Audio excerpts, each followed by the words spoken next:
వరంగల్ జిల్లాలో ఇద్దరు మహిళా మంత్రులున్నారు కదా. వాళ్లతో అందాల పోటీలకు వచ్చిన వారి కాళ్లు కడిగేస్తే కాంగ్రెస్ ప్రభుత్వానికి మంచి పేరు వచ్చేది. తెలంగాణ ఆడబిడ్డలకు రేవంత్ రెడ్డి క్షమాపణ చెప్పాలని డిమాండ్ చేసిన మాజీ ఎమ్మెల్యే గొంగిడి సునీత. నేను ఒక్కటే మాట ఈరోజు అడగదలుచుకున్నాను.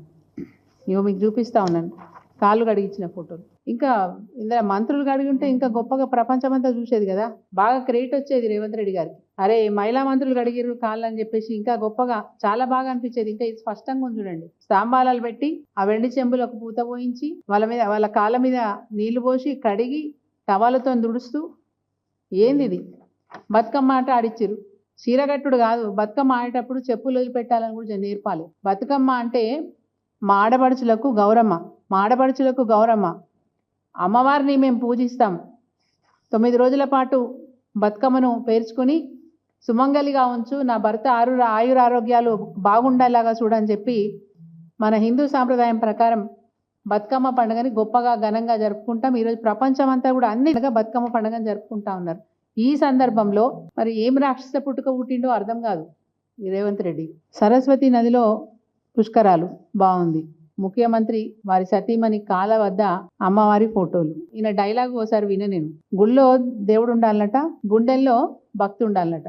మరి ఎక్కడుంది నీ భక్తి? నీ డైలాగ్ ఎటువాయే తెలియదా? మనుషులందరికీ తెలుసు దేవుడు గుళ్ళో ఉండాలి, దేవుడి పైన భక్తి గుండెల్లో ఉండాలని మనుషులందరికీ తెలుసు. మరి నువ్వు ఎక్కడ పెట్టుకుంటున్నావు దేవుళ్ళను? నీ కాళ్ళ కాడ పెట్టుకుంటున్నావు దేవుళ్ళను. ఇంత అహంకారం ఎందుకు మీకు ఎందుకు ఇంత అహంకారం? దేవుళ్ళని కూడా కాళ్ళ కాడ పెట్టుకునేంత అహంకారం వచ్చిందా మీకు? నీకు అధికారం ఇస్తే నువ్వు ఈరోజు ఏ విధంగా నడుచుకుంటున్నావు అనేది ప్రజలందరూ గమనిస్తున్నారు. మరి ఈరోజు 200 కోట్లు ఖర్చు పెట్టి మరి విశ్వసుందరి పోటీలు హైదరాబాద్ని వేదికగా చేయడానికి గల కారణాలు ఏంటి? దీనివల్ల ఈ ప్రభుత్వానికి వచ్చే లాభం ఏంటి? ఈ రాష్ట్రానికి, రాష్ట్ర ప్రజలకు ఒరిగేదేంటి అని నేను అడుగుతున్నాను. ఏం ఒరగబెడదామని చెప్పి తీసుకొచ్చినారో అని అడుగుతున్నాను. స్ట్రీట్ వెండర్స్ అంటే పట్టణాలలో, మున్సిపాలిటీలలో ఎక్కడైనా సరే స్ట్రీట్ వెండర్స్ ఉంటారు. అంటే రోడ్ల మీద బండ్లు పెట్టుకోనో లేకపోతే చిన్న చిన్న డబ్బాలు వేసుకొనో బతుకుదెరు కొనసాగిస్తున్న వాళ్ళకి మెప్మా ద్వారా వాళ్ళకి ఆర్థిక సాయం, అంటే ఆర్థికంగా సాయం చేసే పరిస్థితి కూడా ప్రభుత్వంలో ఉంది. అట్లాంటి వ్యవస్థ ఉంది.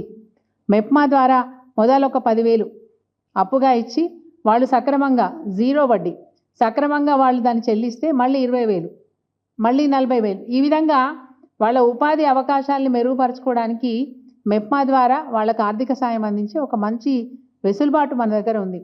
అట్లాంటి ఆర్థిక సాయం చేసేది పోయి వాళ్ళ బతుకును భారం చేస్తూ వాళ్ళ బతుకు మీద బండను వేసిండ్రు. ఈరోజు మీరు వరంగల్ జిల్లాలో సుందరిమల్లు పర్యటించినంత మాత్రాన ఈరోజు స్ట్రీట్ వెండర్స్ మీద మీకు కసి ఏంది, మీకు కక్ష ఏంది? ఎందుకు వాళ్ళ పొట్ట కొట్టినారు? ఎందుకు వాళ్ళ కడుపు మీద కొడుతున్నారు? ఇది మంచి పద్ధతా, మంచి సాంప్రదాయం అని అడుగుతున్నాం. వెంటనే వాళ్ళకి జీవనోపాధి కల్పించాలని చెప్పి మేము డిమాండ్ చేస్తూ ఉన్నాం. నష్టపరిహారం అందించాలని డిమాండ్ చేస్తూ ఉన్నాం. అదేవిధంగా మహిళలకు క్షమాపణ చెప్పాలని చెప్పి ముఖ్యమంత్రి రేవంత్ రెడ్డి గారిని డిమాండ్ చేస్తూ ఉన్నాం.